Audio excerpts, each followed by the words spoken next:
ಇವತ್ತಿನ ಪತ್ರಿಕಾಗೋಷ್ಠಿಗೆ ಆಗಮಿಸಿದಂಥ ಪ್ರಿಂಟ್ ಮಾಧ್ಯಮ ಮತ್ತು ಹಾಗೂ ಇಲೆಕ್ಟ್ರಿಕ್ ಮಾಧ್ಯಮದ ಎಲ್ಲರಿಗೂ ನಮಸ್ಕಾರ ಮಾಡುತ್ತಾ, ಈ ವೇದಿಕೆ ಮೇಲೆ ಆಸೀನರಾದಂಥ KMFನ ಸದಸ್ಯರಾದಂಥ ಲಕ್ಷ್ಮಣ ಮಾಲಿಗೆ ಅವರೇ, ಇನ್ನೋರ್ವ ಸಮಾಜದ ಮುಖಂಡರಾದ ಪ್ರಕಾಶ್ ನಾಯ್ಕರ್ ಅವರೇ, ಇನ್ನೋರ್ವ ಸಮಾಜದ ಮುಖಂಡರಾದ ಬಸು ತಳವಾರ್ ಅವರೇ, ಇನ್ನೋರ್ವ ಸಮಾಜದ ಮುಖಂಡರಾದ ಹೇಮಂತ್ ಚೂರಿ ಅವರೇ, ಇನ್ನೋರ್ವ ಸಮಾಜದ ಮುಖಂಡರಾದಂಥ ಮಂಜುನಾಥ್ ದಳವಾಯಿ ಅವರಿಗೆ ಎಲ್ಲರಿಗೂ ನಮಸ್ಕಾರ ಮಾಡುತ್ತಾ ಎಲ್ಲರಿಗೂ ಸ್ವಾಗತವನ್ನು ಬಯಸ್ತಾ ಇದ್ದೇನೆ. ವಿಷಯ: ಮಾಜಿ ಸಚಿವರು KN ರಾಜಣ್ಣವರ ಪುನಃ ಮಂತ್ರಿಮಂಡಲಕ್ಕೆ ಸೇರಿಸಲು ಆಗ್ರಹ ಮತ್ತು ಪತ್ರ ಚಳವಳಿಯ ಮುಖಾಂತರ ಮನವಿ. ಮಾನ್ಯ ಕರ್ನಾಟಕ ರಾಜ್ಯದ ಶೋಷಿತ ಸಮುದಾಯಗಳ ಹಿರಿಯ ನಾಯಕರಾದ ಮಾಜಿ ಸಹಕಾರಿ ಸಚಿವ KN ರಾಜಣ್ಣವರ ಜೀವನ ಮತ್ತು ಕೆಲಸವನ್ನು ಭಕ್ತಿ ಮತ್ತು ಪ್ರಾಮಾಣಿಕತೆಯಿಂದ ನಿಮ್ಮ ಮುಂದೆ ಪ್ರಸ್ತುತಪಡಿಸಲು ನಾವು ಬಯಸುತ್ತೇವೆ. ಅವರ ರಾಜಕೀಯ ಪ್ರಯಾಣ ಭಾರತೀಯ ರಾಷ್ಟ್ರೀಯ ಕಾಂಗ್ರೆಸ್ ನಿಜವಾದ ಮೌಲ್ಯಗಳಾದ ಪ್ರಾಮಾಣಿಕತೆ, ನಿಷ್ಠೆ, ತ್ಯಾಗ ಮತ್ತು ಬಡವರ ಮತ್ತು ಅಂಚಲಿರುವವರ ಸೇವೆಯನ್ನು ಪ್ರತಿಬಿಂಬಿಸುತ್ತದೆ. ತುಮಕೂರು ಜಿಲ್ಲೆಯ ಪರಿಶಿಷ್ಟ ಪಂಗಡ ಸಮುದಾಯದ ವಿನಮ್ರ ರೈತ ಕುಟುಂಬದಲ್ಲಿ ಜನಿಸಿ ಮತ್ತು ರಾಜಣ್ಣ ಯಾವುದೇ ರಾಜಕೀಯ ಹಿನ್ನೆಲೆ ಅಥವಾ ಕುಟುಂಬದ ಪ್ರಭಾವವಿಲ್ಲದೆ ಸಾರ್ವಜನಿಕದ ಜೀವನದಲ್ಲಿ ಪ್ರವೇಶಿಸಿದರು. ಸಾಮಾಜಿಕ ನ್ಯಾಯ ಮತ್ತು ಕಾಂಗ್ರೆಸ್ ಸಿದ್ಧಾಂತಕ್ಕೆ ಅವರು ಸಮರ್ಪಣೆಯಿಂದ ಮಾರ್ಗದರ್ಶನ ಪಡೆದು ಅವರು ಕಠಿಣ ಶ್ರಮ ಮತ್ತು ಪ್ರಾಮಾಣಿಕತೆಯ ಮೂಲಕ ST ಸಮುದಾಯ ಮತ್ತು ಸಮಾಜದ ಎಲ್ಲ ವರ್ಗದ ಗೌರವಾನ್ವಿತ ನಾಯಕರಾದರು. ಕರ್ನಾಟಕದಾದ್ಯಂತ ಅತಿ ದೊಡ್ಡ ಮತ್ತು ಅತ್ಯಂತ ಪ್ರಭಾವಶಾಲಿಗಳಲ್ಲಿ ಒಂದಾಗಿರುವ ST ಸಮುದಾಯವು ಅವರು ತಮ್ಮ ಧ್ವನಿ ಮತ್ತು ಆಕಾಂಕ್ಷೆಗಳ ನಿಜವಾಗಿ ಪ್ರತಿನಿಧಿಯಾಗಿ ನೋಡುತ್ತದೆ. ಬದ್ಧತೆ ಮತ್ತು ಸಮಗ್ರತೆಯ ಯಾವುದೇ ಕಾರ್ಯಕರ್ತರನ್ನು ನಾಯಕತ್ವಕ್ಕೆ ಕೊಂಡೊಯ್ಯಬಹುದು ಎಂಬ ಕಾಂಗ್ರೆಸ್ ನಂಬಿಕೆ ಜೀವಂತ ಉದಾಹರಣೆ. ತಮ್ಮ ವಿದ್ಯಾರ್ಥಿ ದಿನಗಳಿಂದ KN ರಾಜಣ್ಣ ನಿಷ್ಠಾವಂತ ಸೈನಿಕರಾಗಿದ್ದಾರೆ. ಕಷ್ಟ ಸಮಯದಲ್ಲೂ ಪಕ್ಷದೊಂದಿಗೆ ದೃಢವಾಗಿ ನಿಂತಿದ್ದಾರೆ. 1978ರಲ್ಲಿ ಶ್ರೀಮತಿ ಇಂದಿರಾ ಗಾಂಧಿ ಅವರನ್ನು ಬಂಧಿಸಲಾಯಿತು. ಅವರ ಪ್ರತಿಭಟನೆಯಲ್ಲಿ ಬೀದಿಗಿಳಿದು ಲಾಠಿ ಪ್ರವಾಹಗಳನ್ನು ಎದುರಿಸಿದರು ಮತ್ತು ಪ್ರಜಾಪ್ರಭುತ್ವ ರಕ್ಷಣೆ ಮತ್ತು ಪ್ರಾಮಾಣಿಕವನ್ನೇ ಪಣಕ್ಕಿಟ್ಟು ಕಳೆದ 5 ದಶಕಗಳಿಂದ ಅವರು ಕಾಂಗ್ರೆಸ್ ಸಿದ್ಧಾಂತ ಮತ್ತು ಹೃದಯದಲ್ಲಿ ಮತ್ತು ತಮ್ಮ ಕಾರ್ಯಗಳಲ್ಲಿ ಹೊತ್ತಿದ್ದಾರೆ. ನಿಷ್ಠೆಯಿಂದ ಸೇವೆ ಸಲ್ಲಿಸಿದ್ದಾರೆ ಮತ್ತು ವೈಯಕ್ತಿಕ ಲಾಭಕ್ಕಾಗಿ ಪಕ್ಷದ ತತ್ವಗಳು ಎಂದೂ ರಾಜಿ ಮಾಡಿಕೊಳ್ಳಲಿಲ್ಲ.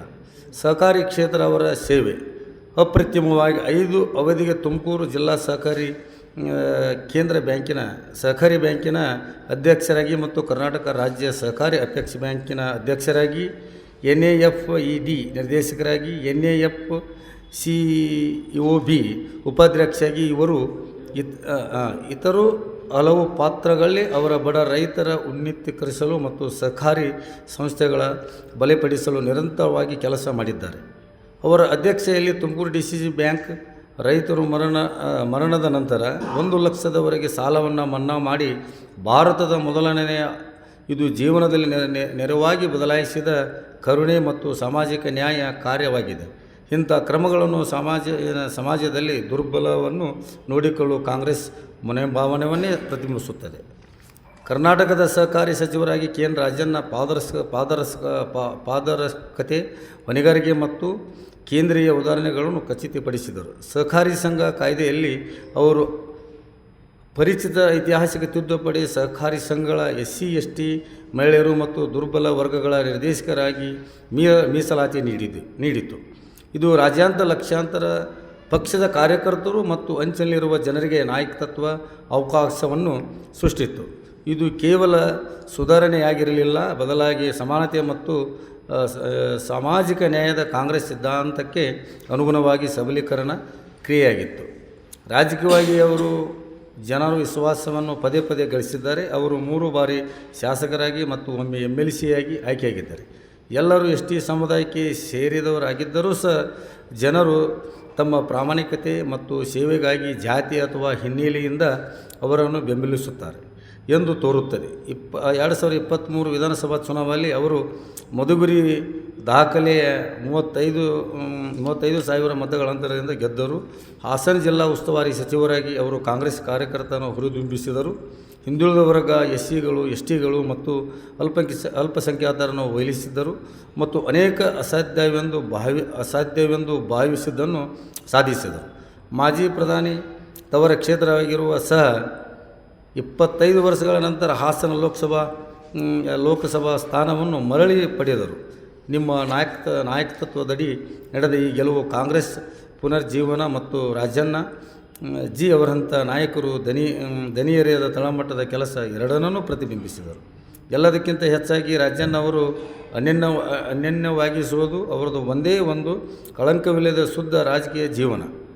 ಅವರು ಎಂದಿಗೂ ತಮ್ಮ ಸ್ಥಾನವನ್ನು ದುರುಪಯೋಗಪಡಿಸಿಕೊಂಡಿಲ್ಲ ಅಥವಾ ವೈಯಕ್ತಿಕ ಲಾಭವನ್ನು ಬೆನ್ನಟ್ಟಿಲ್ಲ. ಅವರ ನಿರತೆ, ಪ್ರಾಮಾಣಿಕತೆ ಮತ್ತು ಪಕ್ಷ ಮತ್ತು ಅವರ ನಾಯಕತ್ವ ನಿಷ್ಠೆ ಅಚಲವಾಗಿದೆ.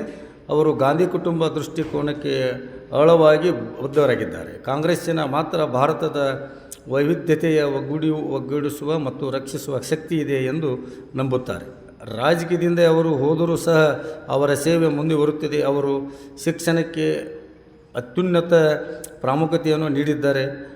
ಅಸಂಖ್ಯಾತ ಬಡ ಮಕ್ಕಳು ಅವರ ಅಧ್ಯಯನದಲ್ಲಿ ಬೆಂಬಲಿಸಿದ್ದಾರೆ.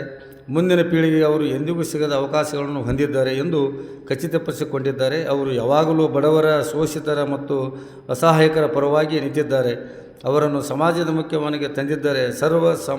ಸಮಾವೇಶ, ಸರ್ವ ಕ್ಷಮೆ, ಎಲ್ಲರನ್ನೂ ಒಗ್ಗೂಡಿಸುವ ಮತ್ತು ಕಲ್ಯಾಣ ಎಂಬ ಕಾಂಗ್ರೆಸ್ಸಿನ ಮೌಲ್ಯವನ್ನು ಜೀವಿಸುತ್ತಾರೆ. ಪೂಜ್ಯ ರಾಹುಲ್ಜಿ, ರಾಜಣ್ಣ ಅವರಂಥ ನಾಯಕರನ್ನು ಸಾರ್ವಜನಿಕ ಜೀವನದಿಂದ ಅಪರೂಪ, ವಿನಮ್ರ, ಎಸ್ ಟಿ ರೈತನ ಮಗನಿಂದ ಗೌರವಾನ್ವಿತ ಕಾಂಗ್ರೆಸ್ ನಾಯಕ ಮತ್ತು ಸಚಿವರಿಗಿನ ಅವರ ಪ್ರಮಾಣವು ಪ್ರಾಮಾಣಿಕತೆ, ನಿಷ್ಠೆ ಮತ್ತು ಸೇವೆಗೆ ಜೀವಂತ ಉದಾಹರಣೆಯಾಗಿದೆ. ಕಾಂಗ್ರೆಸ್ಸಿನ ಅದರ ಮೌಲ್ಯವನ್ನು ಸಾಕಾರಗೊಳಿಸಲು ಬಲವಾದ ವಿಶ್ವಾಸಾರ್ಹತೆ ನಾಯಕರ ಅನಗತ್ಯವಿರುವ ಸಮಯದಲ್ಲಿ ಅವರ ಪಾತ್ರವು ಬಹಳ ಮುಖ್ಯವಾಗಿದೆ. ಆದ್ದರಿಂದ KN ರಾಜಣ್ಣ ಅವರನ್ನು ಸಚಿವರನ್ನಾಗಿ ಮರು ನೇಮಕ ಮಾಡಬೇಕೆಂದು ನಾವು ವಿನಮ್ರವಾಗಿ ವಿನಂತಿಸುತ್ತೇವೆ. ಇದರಿಂದ ಅವರು 50 ವರ್ಷಗಳ ಹೆಚ್ಚು ಕಾಲ ತೋರಿಸಿದ ಅದೇ ಪರಿಶುದ್ಧರ ಪ್ರಾಮಾಣಿಕತೆ ಮತ್ತು ನಿಷ್ಠೆಯಿಂದ ಕರ್ನಾಟಕದ ಜನರಿಗೆ ಸೇವೆ ಸಲ್ಲಿಸುವುದನ್ನು ಮುಂದುವರಿಸಬಹುದು ಮತ್ತು ನಿಮ್ಮ ನಾಯಕತ್ವದಲ್ಲಿ ಕಾಂಗ್ರೆಸ್ ಪಕ್ಷವನ್ನು ಮತ್ತಷ್ಟು ಬಲಪಡಿಸಿಕೊಳ್ಳಬಹುದು. ಇದರೊಂದಿಗೆ ಗೌರವವನ್ನು ಬಂದಿಗೆ ಸಲ್ಲಿಸುತ್ತೇನೆ.